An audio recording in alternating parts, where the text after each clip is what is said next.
This is Lee Terrier from PW Mania alongside the one, the only Mark Haskins. Mark, how you doing, man? I'm doing fantastic. How are you?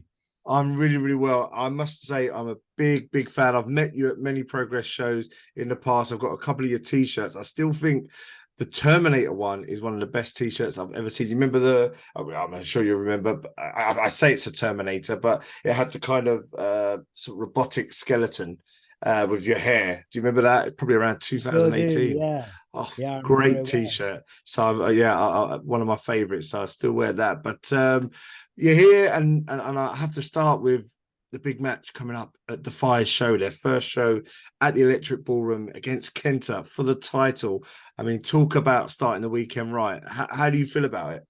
Dude, I'm so excited. It's funny because it's very much a coming full circle match for myself, right? So years ago when I was training to be a professional wrestler back in 2006, 2007, I used to watch the matches of Kenta versus Brian Danielson in this, in my little bummed out flat that I lived in Portsmouth. It was such a mess, and one of my good friends who is now a photographer, Tom Langford. He used to come around to my house and we used to watch Kenta matches on a weekly basis. And I remember saying, like, one day I want to wrestle him. Like, one day it's going to happen.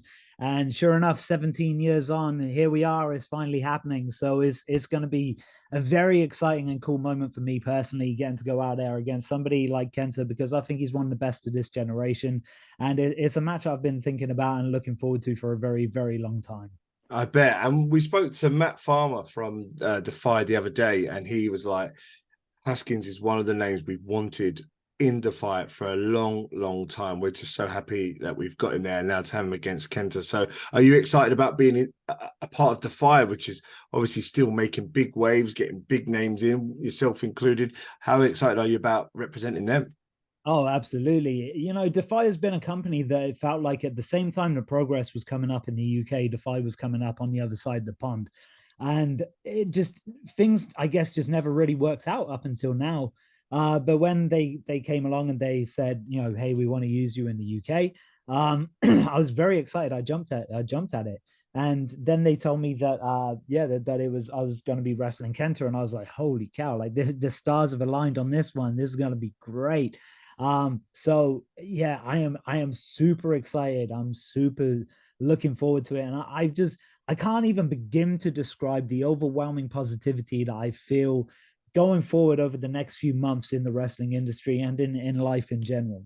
Well, that's really good to hear, mate. And I guess you've got special memories in the ballroom, right? And at Progress, I can remember a standout match you had for Progress against Johnny Gargano for the Smash title. One of my favorite matches I ever saw at the ballroom. How has it felt coming back, and how did it all sort of come around to be back with Progress, back involved with Progress like you are with Define this double header and being back at the ballroom? Dude, it was weird because going back to Progress. I mean, it was only being back that I then started to think, how long have I been gone? And suddenly it dawned on me, I was like, I've been gone 4 years, and that Mm. 4 years has gone by in the blink of an eye. Progress, I was, such a huge part of the team, from 2013 up until, early 2020 when Jim Smallman, I think the last show that I did for them was Jim Smallman's last show. Mm. So it's so weird. The last few years just seem to have blurred into one, and it was very bizarre in a lot of ways because a lot of the people are still the same people, from the security guard that works at the door, like who I've always been, friendly with, to the people who work backstage. But then suddenly there's just, I guess there's a lot of the originals just aren't there. Guys like Jim Smallman, guys like John Briley, the core of who Progress were, they've gone. So it was very surreal in a lot of ways because there were still some old faces, but there was a whole new crew having come in that are obviously filling the void of what was left when everybody else from Progress went on their own sort of merry way. So it's been very interesting, that's for sure, and it's I'm very excited to be a part of it. Progress is a company that's held a very special place in my heart, and it's a company that I want to see do well. And I think that they've got a crew of guys who all want it to succeed and that they all want to do the very best that they can do, and that's what the original Progress was. The original Progress was never about conquering the world or anything like that. Or it was just this is a group of guys with love, with passion in their hearts that want to go out and put on the very best possible show that they could. It didn't matter where you were on the card. It didn't matter what role you had on the card. You went out there with love and just enthusiasm and energy and excitement and put on the best show that you could do. And that's what I see in a lot of these younger guys who are now stepping into that void. I just feel like now is a time for people to step up and really go for it. Now's the time to make a name for yourself. A lot of the guys who are around in that previous progress aren't around anymore. They've moved on to different things. So it's now time that somebody steps up, makes a name for themselves, and really goes for it. And it's funny that you bring up the Johnny Gargano match.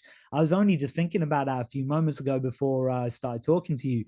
And it's interesting that at the Electric Ballroom, I won the Smash Wrestling Championship, having never wrestled for Smash Wrestling. So in some way, I mean, I've got a track record of walking in, winning the main championship of a company I've never wrestled for. So, Kenta's going to have work cut out for him. Yeah, that's it. That's it. You won the big one at Brixton Academy. Be silly not to talk about it. Do you remember a lot about that day and about that match? Yes, I do. And it's hilarious because it was one of the most stressful days of my life.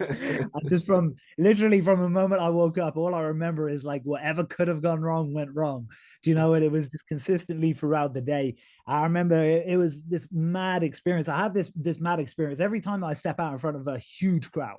And Brixton was the biggest crowd that Progress had drawn up until that date. So I think there was 2.5, maybe 3,000 fans. Yeah. We walk out, I look around, I always do this. I step through the curtain. I'm really nervous beforehand. I step through the curtain, I look around, I think, oh, there's a lot of people here. Okay, time to wrestle. And that's it. And then you get into the ring and you crack on. And I remember after the match, everybody was jumping up and down. Everybody's cheering. Everybody's losing their minds. I grabbed the championship, a championship I'd been chasing for months. And I pulled it in really close and I held it there.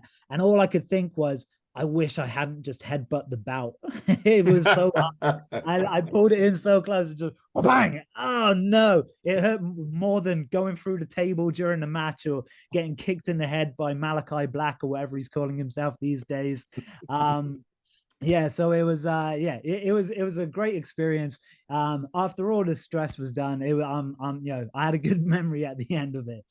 Yeah, it's such a great. I mean, it was just a great match to end what was a really monumental show, and I think that's where British wrestling was really moving up. And then from there, it went to Wembley, and you had ICW at the Hydro, and obviously we've seen other stuff going on. And like British wrestling, it hit a peak, and well, I wouldn't even say a peak, but it hit to a point where it was headlining the big arenas around the country, and then there was the influence of the WWE and stuff like that. Where do you think it sits now in 2023 British wrestling? Do you see, we've obviously had to go through a pandemic and different things, but where do you think it sits now? It's a good question.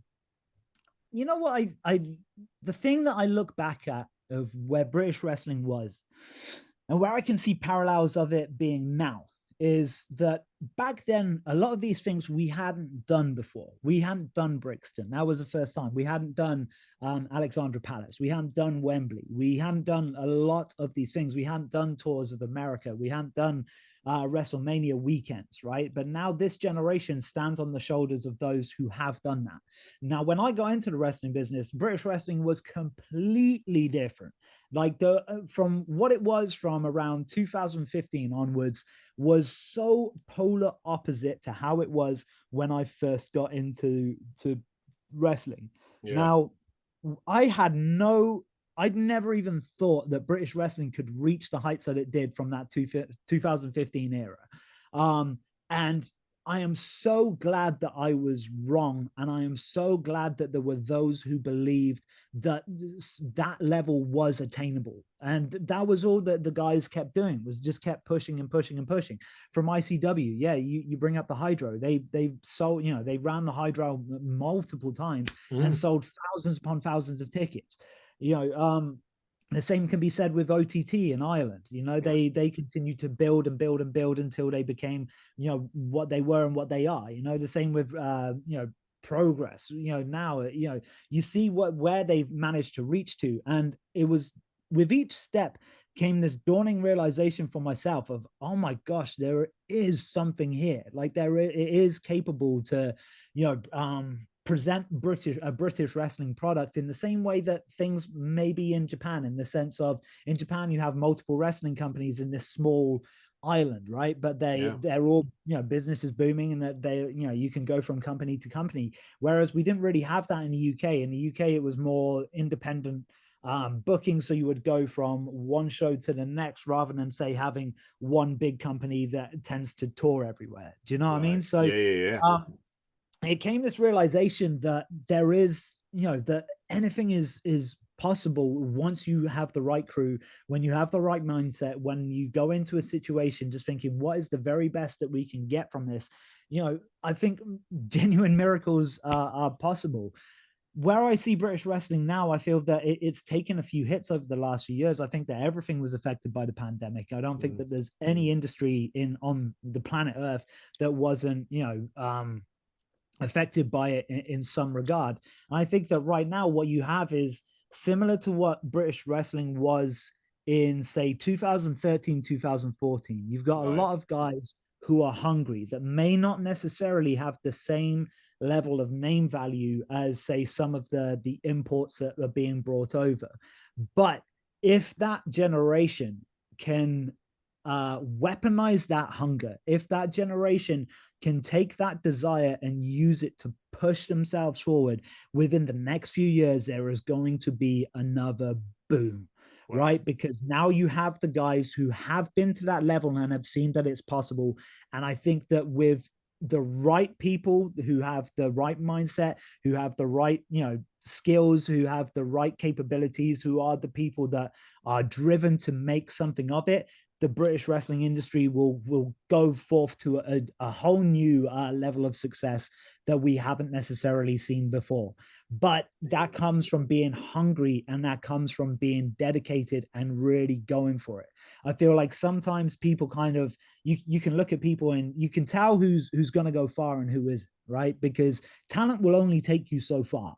But being driven, being dedicated, being hungry, that takes you so much further. And I will tell you this firsthand, right? Because when I was 15, I was a skinny, fat kid, right? Like I was, fat in all the wrong places and skinny in all the wrong places as well, right? And like, seriously, if you saw a picture of me when I left school, you'd be like, that can't be you, right? And I had friends who were so much more athletic than I am. Like, they were capable of doing great things. And I took him, I encouraged him to go to training. I said, hey, look, because we used to play wrestle out in a back garden, as every young aspiring wrestling fan, I think, does, right? And I was the one who was like, no, we've got to do this properly now. We've got to go for this. We've got to make it happen. And there were those who didn't believe in me, and those were more talented than I was, that came to training, gave it a couple of sessions and gave up. Now, Usain Bolt had an amazing quote, which was that he trained religiously for 4 years to run 9 seconds. Yeah. And people give up after 2 months. I was the one who didn't give up after 2 months. I didn't care how much I was going to suffer. I was going to be a success at this, whether I was broken or not. And just through sheer resiliency, just through sheer turning up over and over and over again. And I am talking, there are no off days. You turn up, you put the effort in, you put the work in, and over time, all these little victories, they mount up and they continue to grow. And people say to me all the time, hey, I would love to live the life that you lived, but I know that they're not willing to put in the work that I'm willing to put in. And that is the biggest deciding factor as to whether you will be a success or not. Talent is an incredible tool, but it does not take talent to be successful. What it takes to be successful is turning up and putting in the work, putting in the hours, and just having a sheer belief that one day it is going to pay off. That's amazing. Great. And that's very inspirational, mate. I'll tell you, I must say. And it did pay off. You've wrestled at Madison Square Garden, the mecca of wrestling in many ways. You were at Ring of Honor before the pandemic hit. You've been overseas everywhere. You've been champions. It's really big. And so as much as you're doing so well in Britain, is a goal of yours to get back out there? Do you want to be back with Ring of Honor? Is AEW, Impact, WWE, is there a sense that there's unfinished business across the pond because you did so well over there? I was heartbroken that Ring of Honor ended the way that it did, or at least that my time with Ring of Honor ended the way that it did, because during the pandemic, I appreciated so much how much they took care of us. Right? They, it turned out that I think I was paid to sit at home longer than I was actually paid to be active for them. And that entire time that I was at home, I wasn't just sitting at home. I was doing everything that I could to be more of an asset when I returned. Right. Like the amount of things that I put myself through during the pandemic is mind blowing now looking back at it. But I just remember thinking to myself, there are going to be those who use this time to, oh, nothing's happening, chill, oh, don't worry about it. And there's going to be those who step up their game, so when they do come back, they're going to be a completely different animal. And I was one of the ones that said, screw this, I want to be even more of an asset when I return. I want to really do something. I want to be able to, in any way that I could, repay the favor to Ring of Honor that they had done for us by taking care of us during that very turbulent and rocky time for everyone globally. So the fact that it just kind of ended and they said, we're selling the company, we're gonna have to let you all go. That was very heartbreaking in a lot of ways, because I just really wanted to do something for them. Like I was going, everything that I put myself through during the pandemic was something where I was like, I'm going through this because I want to be able to give something in return. And I felt like I never was able to pay that favor back and to give something back in return. So yeah, I feel like there is unfinished business there with Ring of Honor. I think that AEW is a fantastic product. I don't watch it religiously, but anytime that I do tune into a show, I'm thoroughly entertained. I think that WWE as well, compared to a few years ago, has really changed things and switched things up. And I think that is, all in all, it's an exciting time in professional wrestling. But who knows what the future holds? That's kind of the exciting thing. I'm not delusional by it. I'm 35 now. I've been wrestling 17 years. Probably the majority of my career is behind me. I've got to be a realist in certain senses. And the terrifying thing as well is that, it only takes one bad bump and, it could all be over. So I've just, coming back from the pandemic, I've just tried to look at wrestling as, I'm going to enjoy this and I'm going to do the best I can with whatever time it is that I have left doing it.